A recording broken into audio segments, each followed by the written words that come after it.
मालदीवमध्ये नुकतीच अध्यक्षपदासाठीची निवडणूक झाली। या निवडणुकीच्या निकालाकडे भारताचं आणि चीनचं विशेष लक्ष होतं। निवड दक्षिण आशियामधल्या मतदारांचा प्रातिनिधिक कौल म्हणून याकडे न बघता या देशातील राज्यकर्त्यांची भारत आणि चीन यांच्याबाबतची भूमिका काय आहे याकडेही पाहिलं जात होतं। एखाद्या देशातल्या, त्यातही विशेषतः दक्षिण आशियामधल्या देशांच्या निवडणूक निकालांचे परिणाम अलीकडच्या काळात भारत-चीन संबंधांवर होताना दिसून येत आहेत। छोट्याशा मालदीव देशात नुकत्याच झालेल्या अध्यक्षपदाच्या निवडणुकीने ही गोष्ट अधिक ठळकपणे अधोरेखित झाली। आता मालदीवमध्ये झालेल्या निवडणुकीवर आणि त्याच्या निकालावर भारताचं आणि चीनचं इतकं लक्ष का लागून होतं तेच आपण या व्हिडिओमधून बघूयात। नमस्कार, न्यूज डंकाच्या जगाचा कानोसा या कार्यक्रमात तुमचं स्वागत आहे। जगातील कोणत्याही देशात कोणता पक्ष सत्तेत आहे, त्या पक्षाची विचारधारा काय आहे, कोणत्या नेत्याच्या हातात देशाची सूत्र आहेत आणि त्याचा आपल्या देशाच्या परराष्ट्र धोरणावर काय परिणाम होणार आहे याकडे प्रत्येक देशाचं लक्ष असतं। तिकडच्या निवडणुकांवर लक्ष असतं, कारण त्यामुळेच देशाची अर्थव्यवस्था मजबूत होत असते आणि जागतिक पटलावर दबदबा सुद्धा निर्माण होत असतो। तर सध्या आपल्या समोर परिस्थिती आहे ती मालदीवची आणि तिकडच्या निवडणुकीची। मालदीवमध्ये झालेल्या अध्यक्षपदाच्या निवडणुकीमध्ये विरोधी उमेदवार मोहम्मद मुइझू यांना जनतेने कौल दिला आणि राष्ट्राध्यक्षपदी निवडून आल्यानंतर मोहम्मद मुइझू यांनी लगेचच भारत विरोधात गरळ ओकायला सुरुवात केली।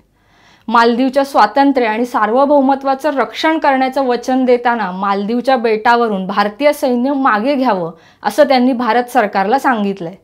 आता इथेच आपल्याला थोडक्यात स्पष्टीकरण मिळतं की दक्षिण आशियातल्या देशांमधल्या निवडणूक निकालांचे परिणाम अलीकडच्या काळात भारत-चीन संबंधांवर होत असतात।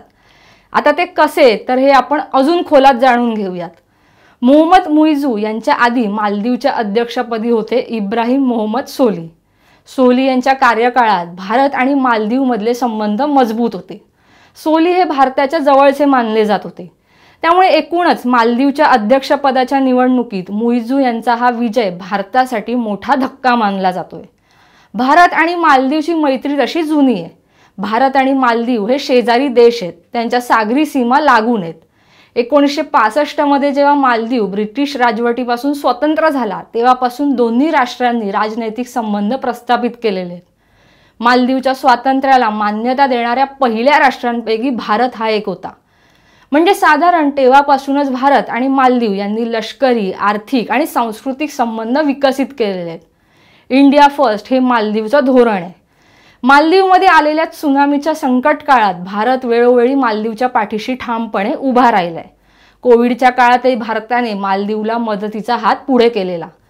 2018 मध्ये जेव्हा राष्ट्राध्यक्षपदाची शपथ इब्राहिम सोली यांनी घेतली तेव्हा पंतप्रधान नरेंद्र मोदी त्यांच्या शपथविधी सोहळ्याला उपस्थित होते।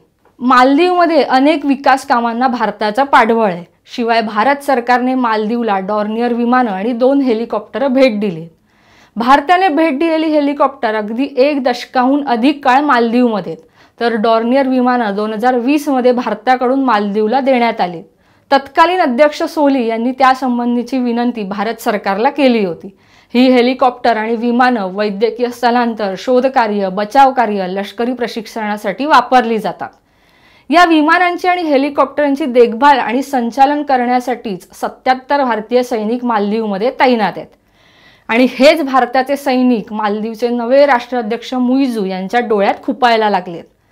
आता राष्ट्राध्यक्ष मुइझू यांचा भारतीय सैनिकांच्या मालदीवमध्ये असण्याला विरोध काय, हे जर समजून घ्यायचं असेल तर थोडं फ्लॅशबॅकमध्ये जावं लागेल। नवे अध्यक्ष मुइझू हे मालदीवचे माजी अध्यक्ष अब्दुल्ला यामीन त्यांचं आणि त्यांच्या राजकीय विचारसरणीचं प्रतिनिधित्व करतात। यामीन हे 2013 ते 2018 या कार्यकाळात मालदीवचे राष्ट्राध्यक्ष होते।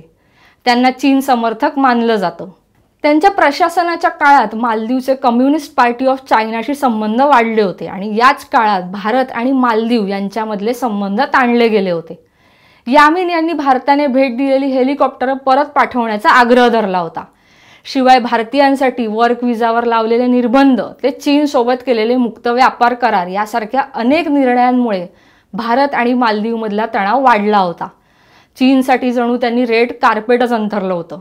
सध्या यामीन लाचखोरी आणि मनी लॉन्ड्रिंगच्या आरोपाखाली तुरुंगात आहेत।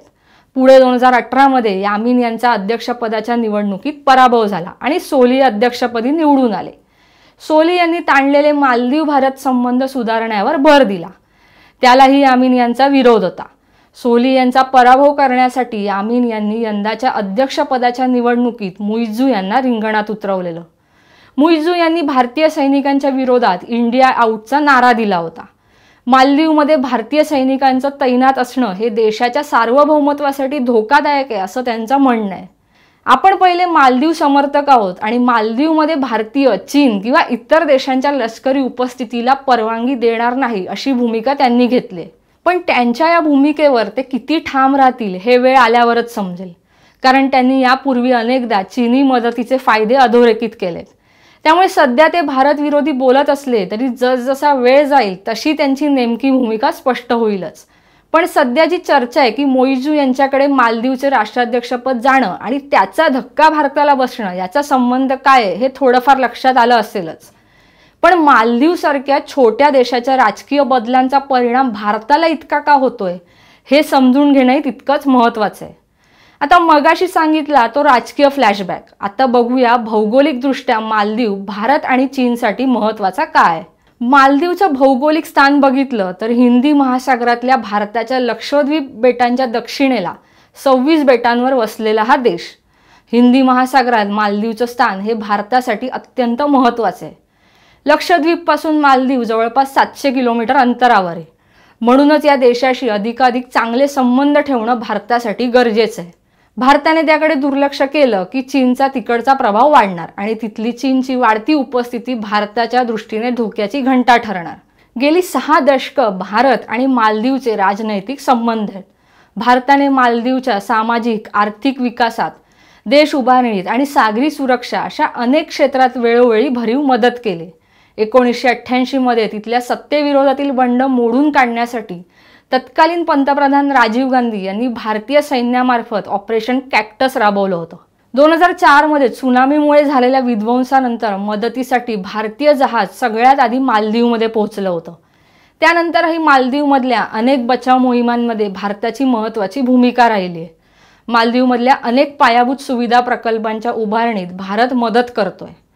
मालदीव क्षेत्रफळ आणि लोकसंख्या दोन्ही दृष्टीनं आशिया खंडातला सर्वात लहान देश असला तरी हिंदी महासागरात मात्र अगदी मोक्याच्या ठिकाणी स्थित आहे. आज जागतिक व्यापाराच्या दृष्टीने महत्त्वाच्या सर्वच सी लाईन्स ऑफ कम्युनिकेशन या हिंदी महासागरातून जातात. तसंच जागतिक ऊर्जा म्हणजेच तेल आणि नैसर्गिक वायू व्यापारातली जवळजवळ 40% वाहतूक या भागातून होते. एकूणच काय तर सागरी व्यापारी मार्गावर मालदीवमधून लक्ष ठेवता येतं. एवढंच नाही तर हिंदी महासागराच्या ज्या भागात मालदीव आहे तिथूनच थोड्या अंतरावर डिएगो गार्सिया आहे जो अमेरिकन आणि ब्रिटिश नौदल तळ आहे. याशिवाय त्याच्या पश्चिमेला रियुनियन बेटांमध्ये फ्रेंच ओव्हरसीज बेस देखील आहे. त्यामुळे भारताव्यतिरिक्त अमेरिका, ब्रिटन आणि फ्रान्सचं लष्करी तळही मालदीवच्या टप्प्यात आहे. त्यामुळेच भारत आणि चीनसाठी हा देश अत्यंत महत्त्वाचा आहे. चीनचा या देशावर पूर्वीपासूनच डोळा आहे. कारण चीन सध्या महासत्ता होऊ पाहतोय आणि चीनला आशियातच मोठी स्पर्धा आहे ती भारताची. त्यामुळे भारताची कोंडी करण्याचा चीनचा सतत काही ना काही डाव सुरूच असतो. आर्थिक जोरावर विस्तारीकरण करायचं आणि भारताला सर्व बाजूंनी घेरायचं यासाठी चीन सातत्याने प्रयत्नशील असतो. भारताचे शेजारी देश श्रीलंका, पाकिस्तान, नेपाळ अशा अनेक देशांना चीनने भरघोस कर्ज देऊन आपल्या जाळ्यात ओढून ठेवलंय. तिथल्या अनेक प्रकल्पांमध्ये मोठी गुंतवणूक करून ठेवली. पण या तिन्ही देशांची आजची आर्थिक परिस्थिती पाहिली तर हे देश आज कर्जाच्या ओझ्याखाली दबले गेलेत आणि या कर्जाच्या रकमेत जास्त वाटा आहे तो चीनचा. जागतिक स्तरावर विचार करता विकास कामांसाठी चीन हा अमेरिका आणि इतर अनेक मोठ्या देशांच्या तुलनेत जवळपास दुप्पट रक्कम खर्च करतो. 2020च्या एका अहवालानुसार जवळपास 18 वर्षांच्या कालावधीत चीनने 165 देशांमध्ये 13,427 योजनांसाठी सुमारे $843 अब्ज एवढी रक्कम गुंतवली किंवा कर्जाच्या रूपात वाटली. या रकमेपैकी एक मोठा भाग हा चीनचे राष्ट्राध्यक्ष शी जिनपिंग यांच्या महत्त्वाकांक्षी अशा बेल्ट अँड रोड योजनेशी संबंधित आहे. या योजनेमध्ये चीन नव्या जागतिक व्यापारी मार्गांची निर्मिती करतोय. त्यासाठी प्रचंड पैसा गुंतवण्यात आलाय. 2013 मध्ये बेल्ट अँड रोड योजनेची चीनने घोषणा केली होती. या योजनेत जगातील 70 पेक्षा अधिक देश जोडले गेलेत. भारत या प्रकल्पाचा भाग नाहीये तरी भारताचे काही शेजारी देश या प्रकल्पात चीन बरोबर आहेत आणि भारताला याचाच धोका आहे. या योजनेचा एक भाग म्हणून या देशांमध्ये चीनने रेल्वे, रस्ते आणि बंदर असे अनेक प्रकल्प सुरू केलेत. पण चीन जेव्हा ही रक्कम एखाद्या देशाला देतो तेव्हा त्याचा व्याजदर जास्त असतो आणि सोबतच जाचक अशा अटी घालतो. म्हणजे उदाहरण द्यायचं तर कर्ज परतफेड करायला एखाद्या देशाला जमत नसेल तर त्या देशाचा एखादा भूभाग चीनला द्यावा लागतो. याचं प्रत्यक्ष उदाहरण म्हणजे श्रीलंका. कर्जबाजारी श्रीलंकेला आपलं हंबनटोटा बंदर असंच चीनला द्यावं लागलंय. मालदीवही आता याच मार्गावर जाण्याची शक्यता आहे. 2011 मध्ये मालदीवची राजधानी मालेमध्ये चीनने दूतावास सुरू केलं आणि तिथल्या अर्थव्यवस्थेमध्ये प्रवेश मिळवला. शिवाय पुढे मालदीवमध्ये $1 बिलियन गुंतवणूक करणाऱ्यांना जमीन खरेदीचा अधिकार मिळाला आणि चीनचा त्या देशात पाय रोवण्याचा मार्ग अधिक सुकर झाला. डिसेंबर 2017 मध्ये या दोन राष्ट्रांनी परस्पर मुक्त व्यापाराचा करार सुद्धा केला. 2013 ते 2018 पर्यंत अब्दुल्ला यामीन राष्ट्रपती होते आणि त्यांचे चीनशी चांगले संबंध होते.